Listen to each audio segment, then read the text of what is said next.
Welcome back to The Explainer. Okay, today we are diving straight into a really fascinating and honestly incredibly urgent analysis of modern masculinity, all based on Dave Rossi's eye-opening book, Alphas Die Early. We're going to unpack exactly why the old scripts aren't just failing men today, but are actually actively harming them.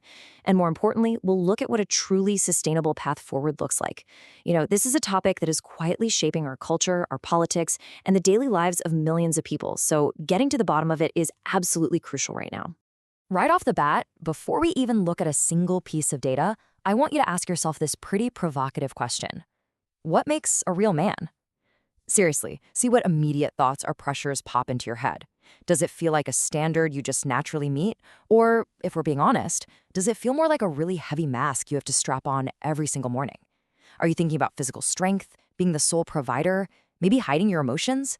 Keep whatever answer you just came up with in mind as we go through this, because that deeply ingrained definition is exactly what we're putting under the microscope today. So we're drawing directly from Rossi's book for this explainer, which argues that the traditional alpha model is just fundamentally failing men today. Rossi, who speaks from his own intense, high-pressure experiences out in Silicon Valley, as well as some profound personal loss, suggests that this relentless pursuit of an outdated masculine ideal isn't just exhausting. He argues it's literally lethal. But the good news is he doesn't just sit there and point out the flaws. He actually offers a deeply rooted, sustainable alternative for the modern world. All right, here is our quick roadmap for today's explainer. We'll start with the crisis of masculinity, look at the moving target, discuss toxic influencers and politics, break down the cost of stagnation, and finally, enter the Omega Man. Let's jump right into Section 1, the crisis of masculinity, and why this is a massive systemic issue. Now, this isn't just some vague cultural vibe. We have the hard numbers to back it up, and honestly, they are sobering. The data shows us that men are silently falling apart. Just look at this youth mental health metric from the source material. Over 36% of young adults aged 18 to 25 are diagnosed with a mental health condition. In education, men are clearly stagnating, receiving only 42% of bachelor's degrees back in 2021. That's the lowest on record, by the way. And that educational gap, it has massive downstream effects, drastically impacting future earning potential and leaving millions of guys feeling economically stranded. But most tragically of all, men account for a staggering 79% of all suicides. These aren't just dry statistics on a screen, they are a glaring warning sign that our current operating system for masculinity is severely broken. And then there's this number, 62,000. That represents the annual alcohol-related deaths for men, compared to just 26,000 for women. It highlights a really severe coping crisis. Men are 2 to 3 times more likely to misuse drugs and alcohol, largely because, well, traditional norms dictate that real men suppress their emotions. Instead of reaching out and getting help, they suffer in silence. And the cost of that silence is measured in tens of thousands of lives every single year. Which brings us to Section 2, the moving target, and why the standard is essentially impossible. So, if the consequences are that dire, why on earth do men keep trying to fit the mold? Well, because society constantly insists that they must. But the crucial takeaway here is that the alpha is a constantly moving target, and it's driven by geography, biology, and literally billions in advertising. Think about it for a second. The rugged, axe-throwing real man in rural Texas looks completely different from the hyper-optimized finance bro in New York City. Add evolutionary biology to the mix. The source data points out that female preferences for masculine traits can literally shift within a single month based on hormonal cycles. Combine all of that with a media machine that spent over $5 billion in 2021 alone, just telling men what to buy to be masculine. I mean, how is anyone supposed to calibrate to a standard that is constantly shape-shifting like that? The short answer is, you can't. Moving on to Section 3. Toxic influencers and politics, or how masculinity gets weaponized. When young men are left feeling this inadequate and isolated by impossible standards, they naturally go looking for answers, and online influencers are right there to capitalize on that isolation. They promote these rigid, traditional hierarchies and toxic dominance, which studies show normalizes misogyny and radicalizes youth.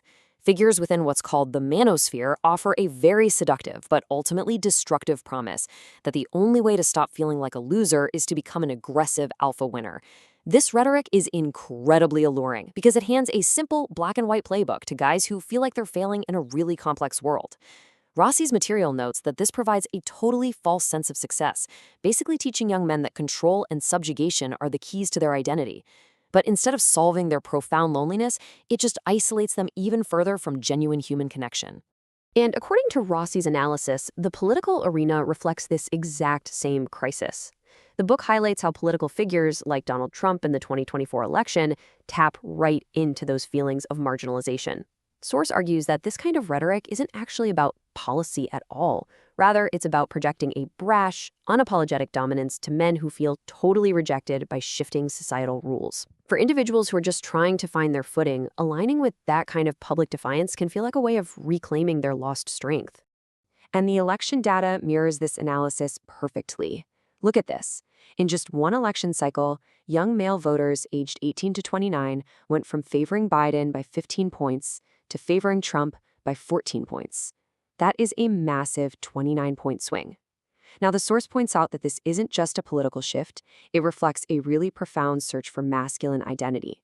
It's analyzed as a symptom of a demographic desperately searching for a feeling of power in a world where they feel increasingly powerless and left behind. All right, Section 4, the cost of stagnation and relying on outdated tactics. So why exactly does doubling down on this alpha behavior backfire so spectacularly today? Rossi uses this brilliant, powerful, historical metaphor to explain it. At the start of World War I, commanders who were totally steeped in 19th century tradition stubbornly ordered their men to march shoulder to shoulder in tight, orderly rows right against the newly invented machine gun. Why? Because it was viewed as the honorable or manly way to fight. They completely ignored the new technological reality, and it resulted in absolute slaughter. They failed to adapt. Today, the rapid pace of social and economic shifts is our machine gun, and the stoic, emotionally suppressed alpha male is the outdated military tactic. Clinging to those traditional traits in our rapidly evolving society is quite literally like marching right into the crossfire. As the book puts it, we're basically still running 2 million-year-old outdated biological software in a society that requires spiritual hardware. The survival of the fittest instincts that kept humanity alive millennia ago are now the very things isolating us and driving those tragic statistics we looked at earlier. We're still operating on this primal urge to dominate, to compete, and to suppress weakness. But modern society requires connection, adaptability, and emotional intelligence. If you've ever felt like your primal instinct to just tough it out or push people away only made a stressful situation worse, well, this is exactly why. When we try to solve modern emotional problems with ancient biological software, we just end up depressed, isolated, and completely disconnected. Which finally brings us to Section 5. Enter the Omega Man, our sustainable alternative. So, if the alpha mask is lethal and retreating entirely isn't the answer either, what do we actually do? Well, we have to evolve. Instead of the beta, who is often passive and conforms to the crowd, or the alpha, who exhausts himself trying to dominate everyone, we have the Omega Man. He is a step above both. It's a modern adaptation of Joseph Campbell's hero archetype, someone who leads with awareness and humility. The Omega doesn't need to control the room, and he definitely doesn't need to put on a show to prove his worth. He steps right off the hamster wheel of endless performance, realizing that his real power comes from inward mastery, not outward domination. Notice the stark contrast here. Shedding the exhausting performance of the alpha mask allows for genuine strength through authenticity. The alpha is trapped in survival mode, right? He's constantly suppressing his true self and carrying this incredibly heavy armor to maintain a facade. The Omega Man, on the other hand, trades that exhausting burden for the profound freedom of just being himself. He is completely secure in who he is, without needing any validation from the pack. True growth requires the immense courage to drop the mask. The source features Dr. Brené Brown here because this concept of vulnerability is the absolute core of the Omega transition. It is incredibly scary to show your true face to the world, especially when you've been told your whole life that a real man never shows weakness. But having the courage to show up totally undefended when you can't control the outcome, that is the ultimate flex of true confidence. As we wrap up this explainer, I want you to remember that the goal here isn't to reject masculinity. It's to redefine it as something that is authentically yours. You don't have to be the stoic warrior, the relentless hustler, or the toxic influencer. The absolute highest form of masculinity is just being the most authentic, self-aware version of yourself. It's about unearthing the man you were before the world told you who you were supposed to be. So, I'll leave you with this. Think about the masks you wore just today, and consider what might actually happen if you finally decided to take them off. Where did you tweak your behavior, hide your feelings, or puff up your chest just to fit someone else's image of a real man? Simply having that awareness is the first crack in the armor. So, are you ready to stop acting and start actually living? Thanks so much for joining us on this explainer, and we will see you next time.